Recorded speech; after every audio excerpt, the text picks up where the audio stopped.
ci parli di Nuragus dal punto di vista archeologico.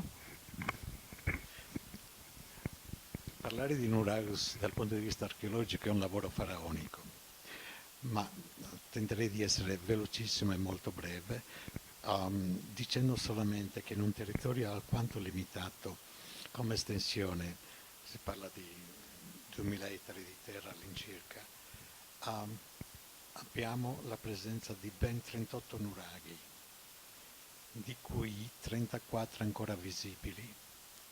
Poi abbiamo la presenza di un pozzo sacro di fattura eccezionale, di una bellezza veramente molto molto raffinata. Poi abbiamo la presenza dei resti della città di Valenza, che ancora si possono notare in alcune zone, e oltre a questo uso il termine che è il nostro motto, il motto dell'associazione Nura, Vaicikataduada Asutta, perché questa è la domanda che sin da bambini abbiamo sempre sentito dai nostri genitori, dai nostri nonni, eccetera, la curiosità di sapere cosa c'è sotto.